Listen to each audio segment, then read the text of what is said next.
Alright, welcome back for Postgame review of our Yomi playthrough, and I want to do this in two parts. So first I will just take a look around what we have done, point out some cool things that happened in the game, and I think the bigger part is gonna be the second part.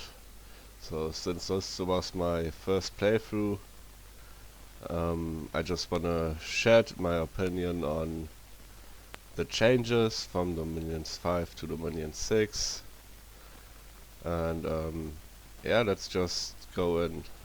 I don't think there's any important stuff happening this turn except us winning.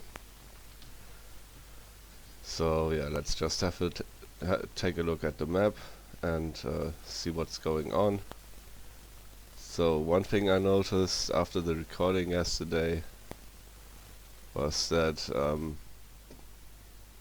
it was really the best time for us to pull off this move, because if we take a look at the globals, most of our globals have been taken down. Eternal Pyre has been overtaken, and I think I put like 100 more gems or something into this, so I already overcast it by quite a bit and still managed to take it over.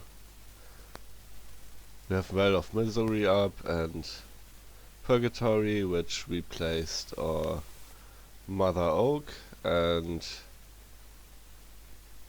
our Yomi special, I forgot the name, End of Culture. So it's nice to see that the AI is now competing for globals a bit more efficiently. And let's see if our boy Shinichi survived. We have a ton of dudes over here, but I can't see him. So yeah, I think in the end, our first ever Dione died. Let's have a look at the Hall of Fame, if we can find him over there, if I can find the Hall of Fame. Oh yeah, he finally died after killing over 500 guys and 1100 XP. So yeah, I really like the XP bonus. Heroism seems to be pretty good pickup for Thug and Super Combatant nations. Look at this, all our guys have just so much XP. So this was pretty cool. What else do we have here?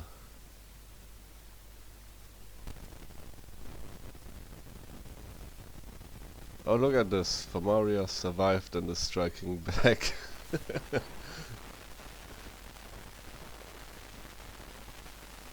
And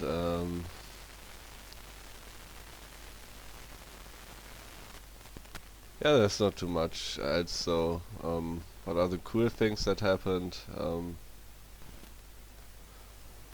First of all, this drone rush. Yeah, it was quite fun, and we can see, even though we are up here, we just managed to basically get access to the entire map and do our stuff. So yeah, this is really dangerous in multiplayer, because it means, like, yeah, at around turn 50 or so, no province you have will be safe from shenanigans, really. You can just have big groups of dudes coming in at every point. There's also some spells that can take armies, so we could have shuffled an army over there. There's a nature spell that allows you to bring an army into any forest province, and that can target even enemy provinces.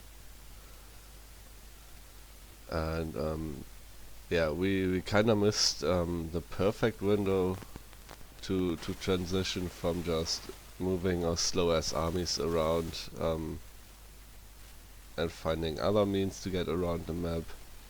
And it took us a freaking long time to get from over here down there.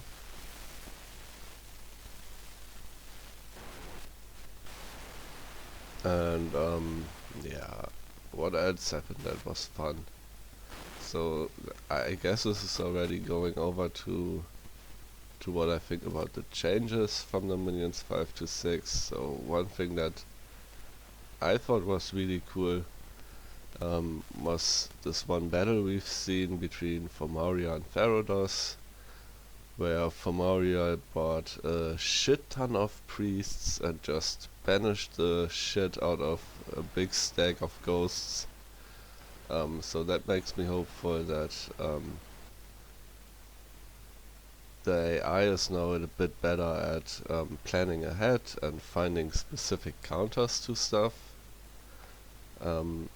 As I said with the globals, I think this is really nice that the AI is competing a bit more for these. And I guess we can take a look at the score graphs to view a little bit, get a little bit more insight on how things went over time. So here we are at provinces. You can see we pulled ahead fairly early and then just kept growing, and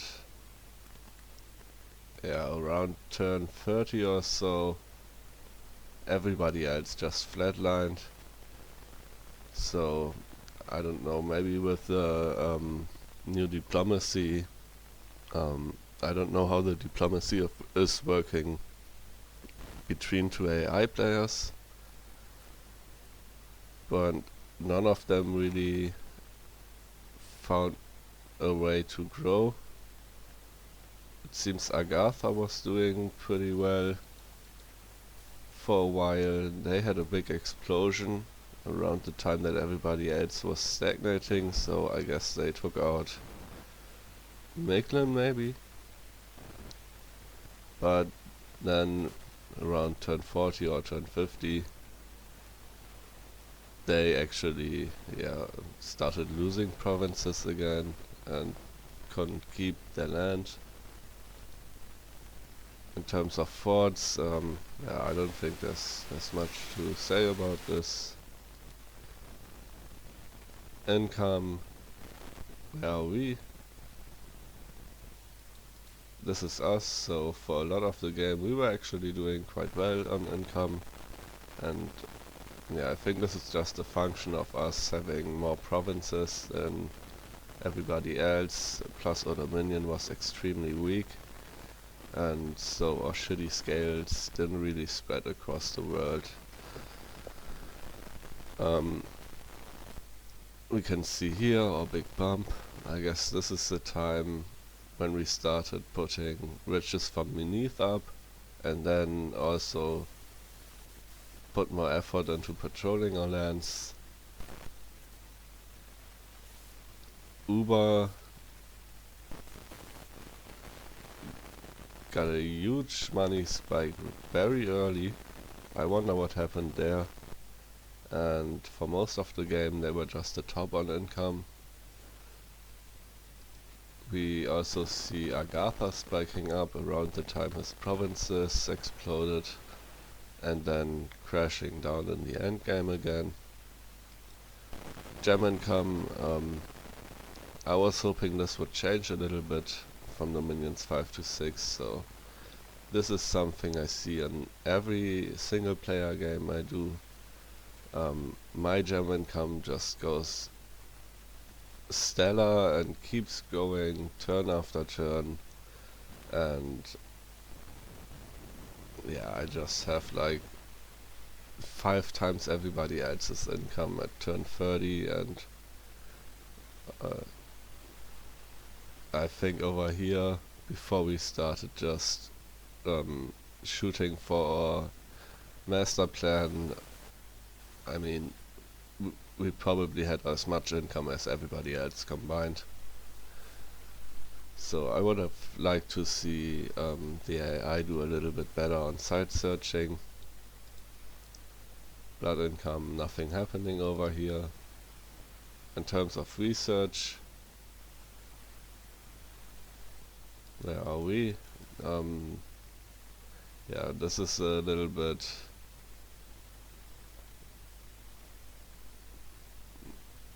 pushed down by just Uber having absolutely crazy research, and we were actually second in research by the end of the game, but we were slow growing.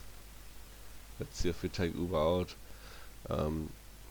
I don't like that the graphs are still factoring in the highest player. I would like the graphs to, so the y-axis to end around here, now that we've taken Uber out, so we that could take a little bit closer look at what happens. But yeah, our research was very low average across the game, except for early game, where we got a big bonus due to just having our god out awake and having a ton of magic paths.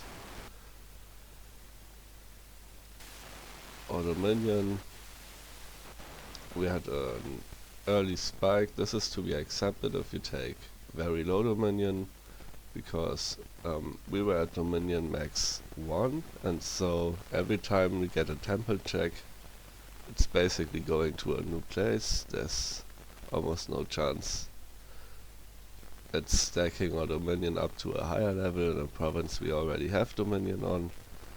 So to some degree it's flowing out, and then at this point we actually bump into enemy Dominion, and because our Dominion is so weak, it can't spread anymore, and we flatline for a very long time. And it only starts growing slowly once we've taken out some players and taking a huge chunk of land.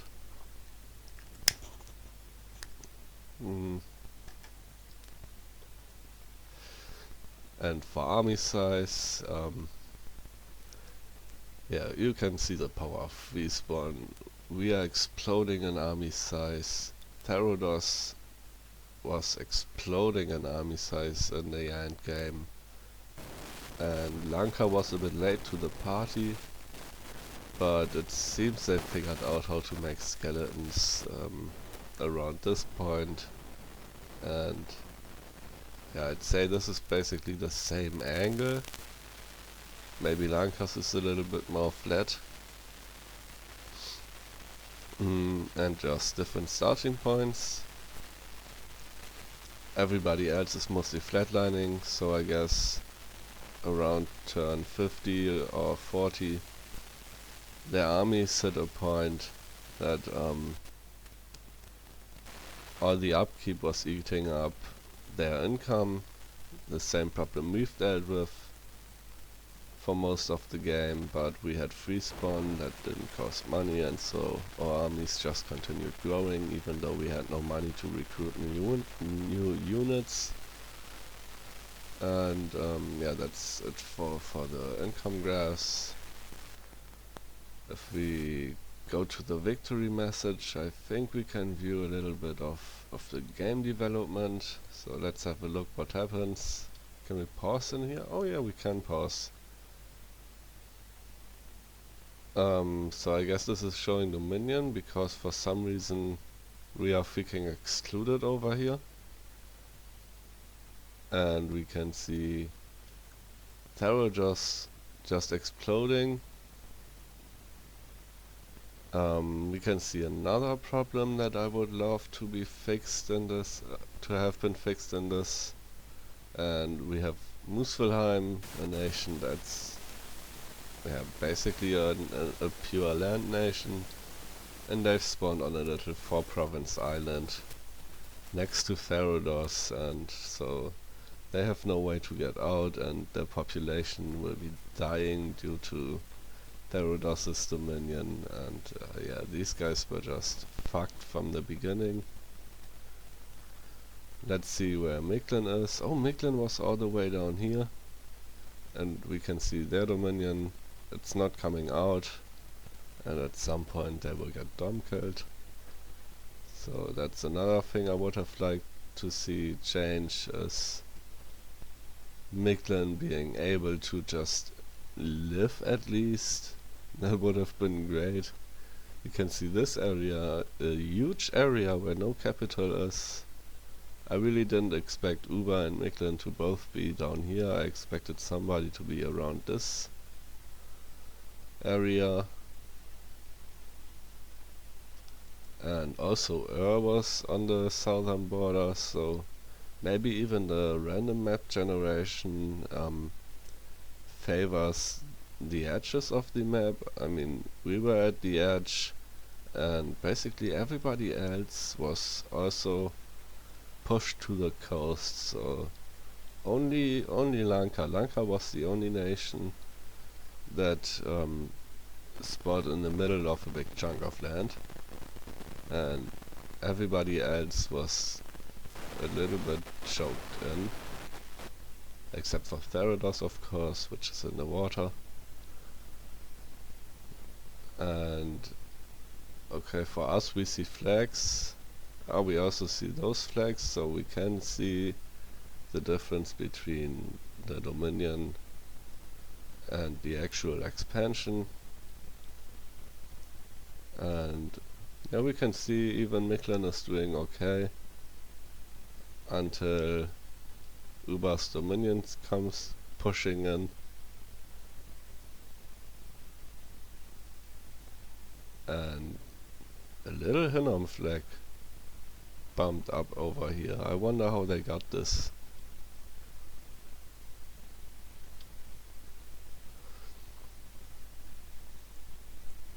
And around this time our first war starts, and we should soon see fighting between us and Machaka. Yeah, it's happening now.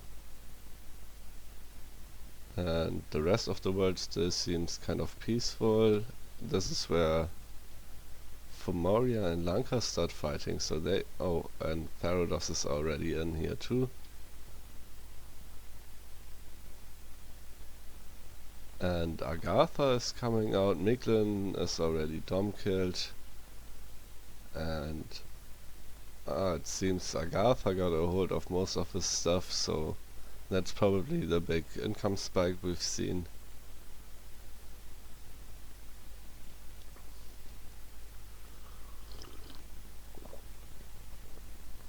Yeah, and then we just start pouring in all directions. We take over Fomoria, we take a huge chunk of land from Hinnom,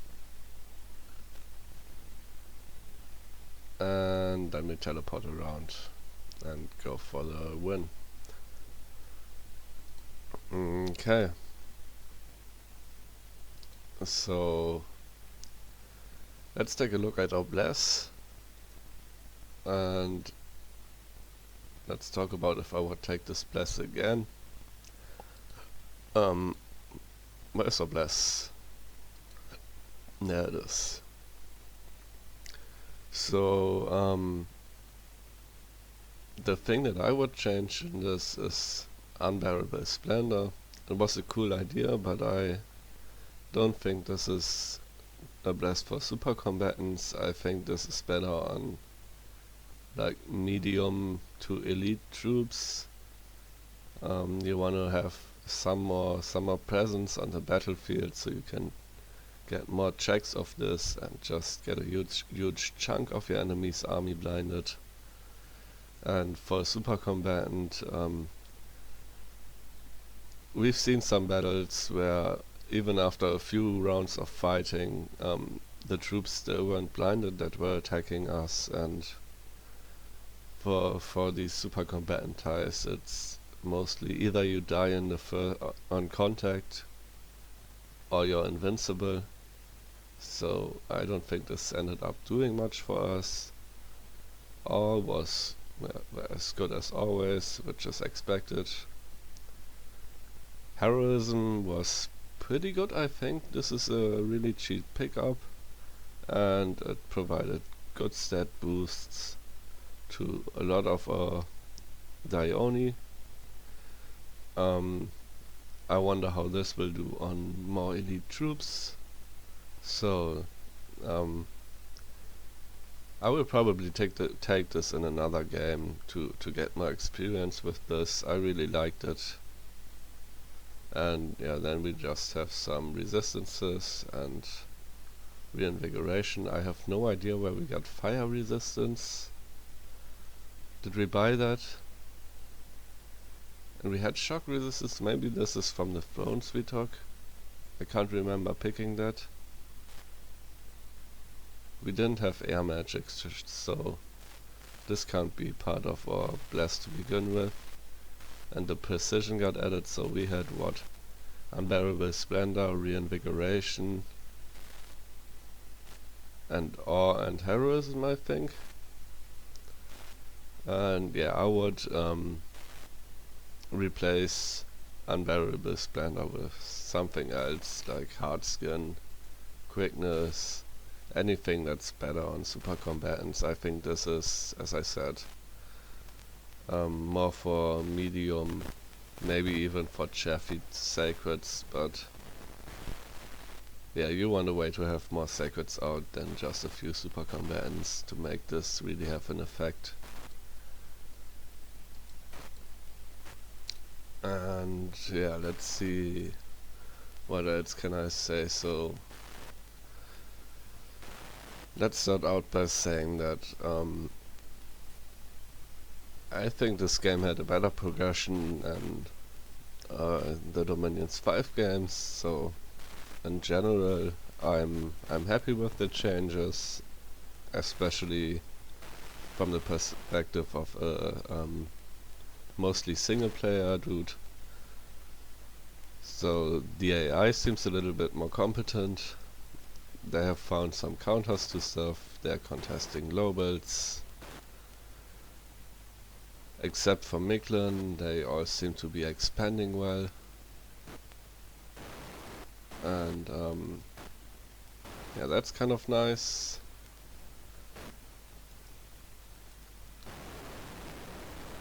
What I am a little bit agnostic about is the diplomacy section.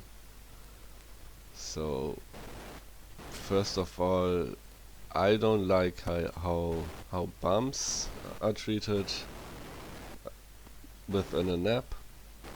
So basically, the first one that gets into a province gets the province, and the second one that gets in, everybody just retreats. We never had this with an army, and whenever we had this with Dione, or Dione survived, I don't know if you can die on the retreat if you have a bump like this.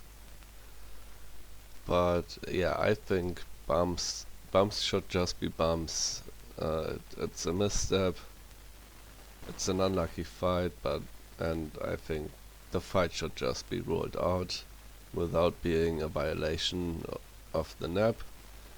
I mean, this happens in multiplayer games too, and I think that's in multiplayer people will just do their own naps and not use this diplomacy function, probably even because of this feature. You just need to have some communication and some sense of where the other guy is going, and then you should avoid bumps, and if bumps happens, yeah, that's on you, and you deserve to lose some stuff.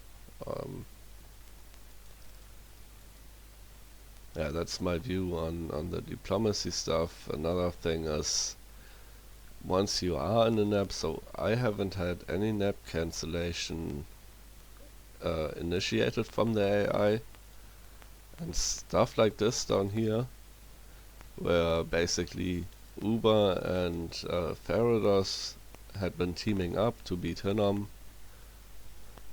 and I came in and I just vultured a chunk of their land.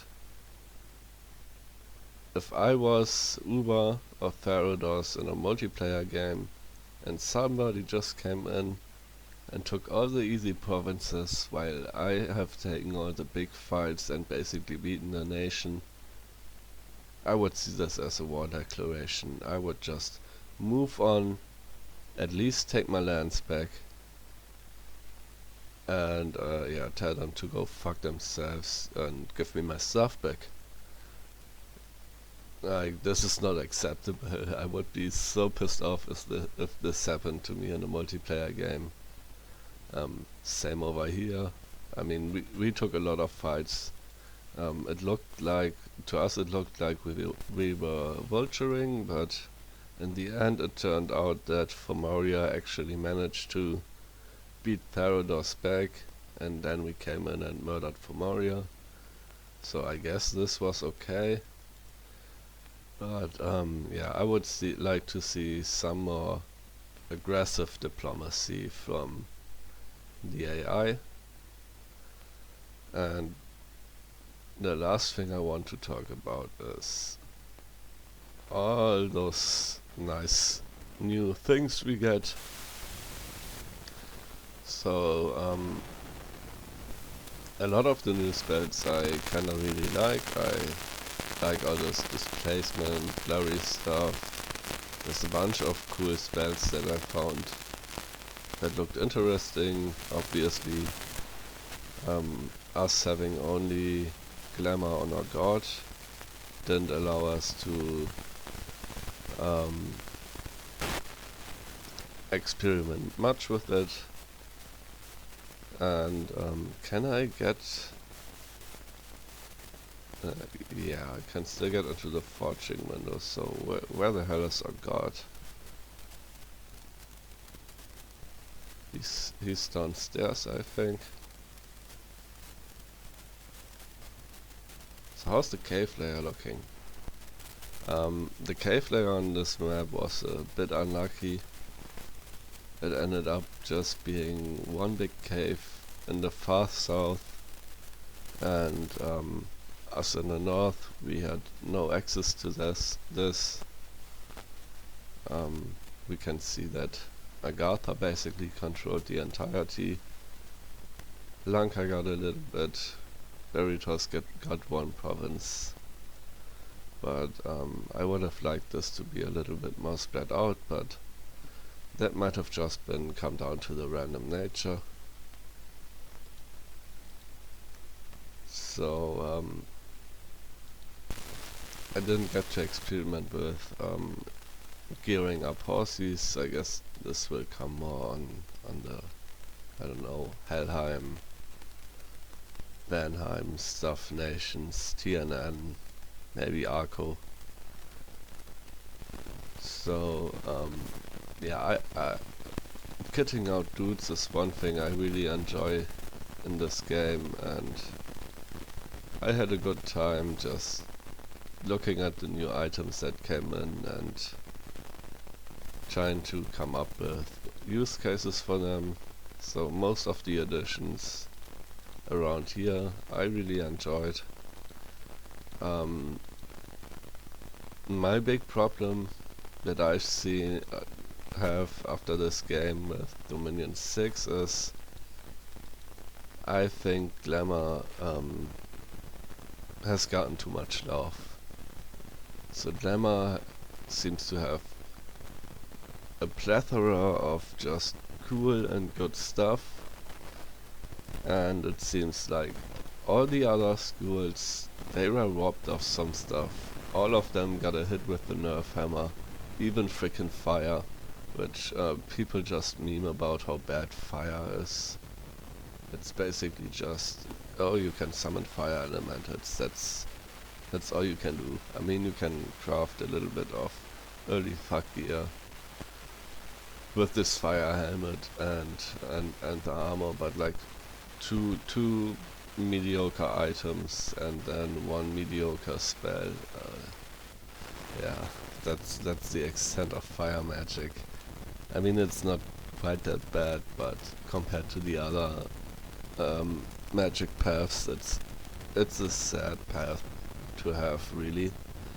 It has some good cross path stuff.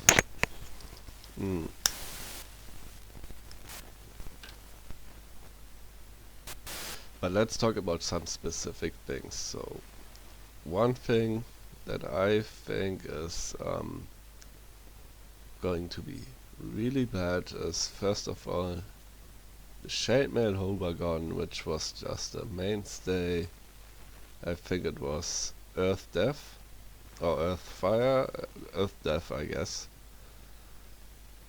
So this was the only item that you could make to get a non-stealthy unit stealthy, and well, in this game I didn't quite get to show it off, but it's pretty good on SCs to just be deep raiding in enemy lands and do elfing stuff on non-elf nations. And of course it got changed to Glamour. And not only did this get changed, we now have a crap ton of these items. There's several more I found when I was looking at what tools I have to get my plan together.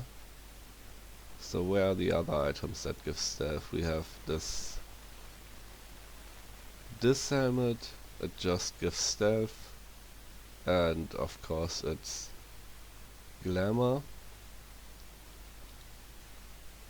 Was there even a pair of boots, maybe? No, the boots, I think the boots are all fine. This is just a stealth boost. That's alright. I like these new earth boots. I haven't gotten to trying them out actually, but they look dope. And then there's some more stealth items that are somewhere hidden amongst these. But I can't find them right now. So Glamour just gets all the stealthy stuff, and not even like the single Shademail as an alternative way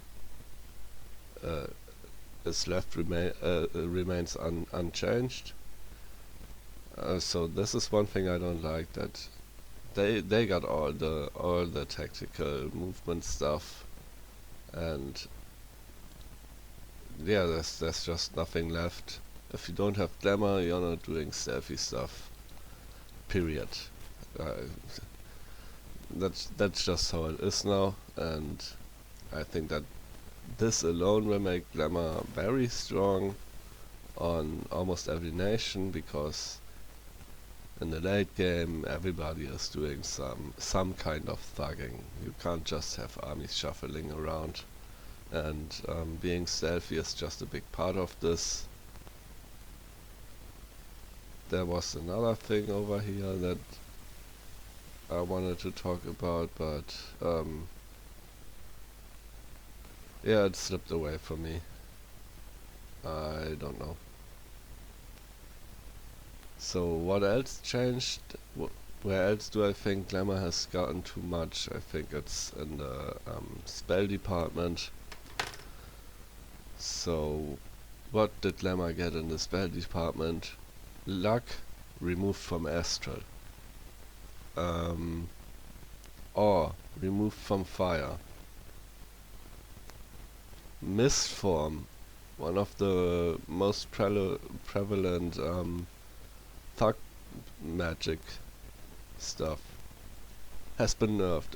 It's now nature 2, air 2, and there's no single target version of there's only this area spell, so you can't even use it for light thugging in armies, because probably the dude won't target himself, but some random units. Oh, okay, there is still personal mist form. I couldn't find this when I was looking for it, but it's still air 2, so that's a big nerf to air magic. I mean, or taken away from fire. I guess that isn't too bad for fire, but fire is pretty shitty anyways. And there's a lot of other spells that got a second path and are harder to cast now. Even though there's more point buffing spells, there's just a few spells that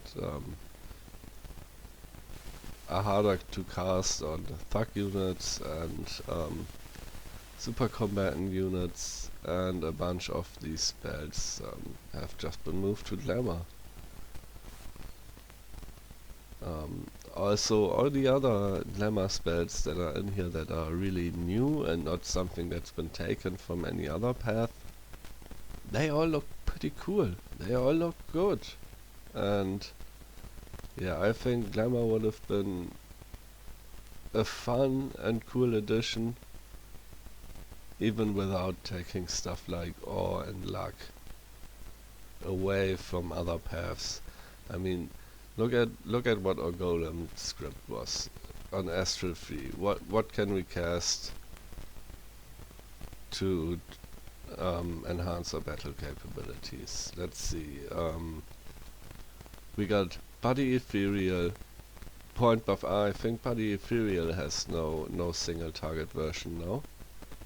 And we got Astral Shield. That's it. No luck. Like we got 2 frickin' buffs in the end game. That's just yeah. I think Astral is just out as a thugging path.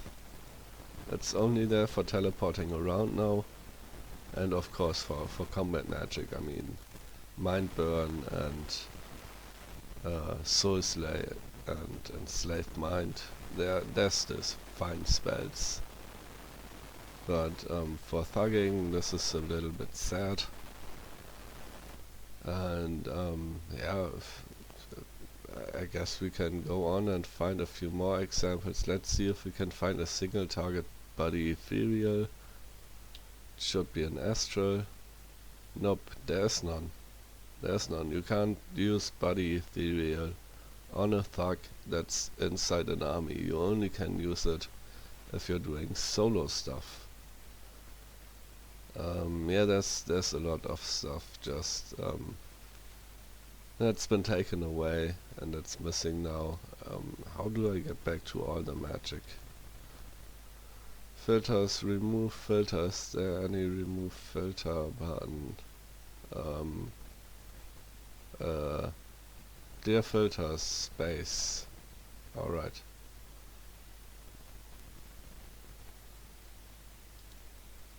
Oh, and can I also view all the magic? Yes. Yeah. Besides that, as I said, a lot of these exclusive new glamour spells and items, they look really cool. I mean, this is another thing. Simulacrum, just making a copy of your freaking god and going around doing YOLO stuff on the map, and then he dies, is back in his capital, and you just make a new copy, and there's barely any chance that you don't get him back. I mean, it's what, it's 80% on the first turn, 40 on the second, 20 on the third. Like, what's the chance that you'll be waiting for more than 5 turns without getting him back? What's the chance for him never coming back for the rest of the game? It's extremely low. And yeah, since it's a copy, you don't even get afflictions, you don't get nothing. But what needed to get nerfed? Of course, transformation and tri-spawn, man. It was so fun to just transform your little dudes into big chunguses and then have them turn into basically Tartarian gods. and it was janky, it was quite an investment. You still gotta go die and risk getting a bunch of bad afflictions. But they got nerfed, and I think Simulacrum is just a better version of it. You get all the upside with no downside. So yeah, that spell seems just freaking overpowered, and we've gotten good use out of it. We showed how little dying in Simulacrum matters. I mean, we failed taking this, and we just came back 2 turns later. Yeah, there's a few spells that I think are a little bit overtuned. I don't know how the other magic paths will fare now with a bunch of stuff removed from them. But yeah, I'm excited for the new spells. I'm excited for the new items. I kinda like this cave layer stuff, even though I didn't have enough time to really form an opinion on it. I like the AI changes, but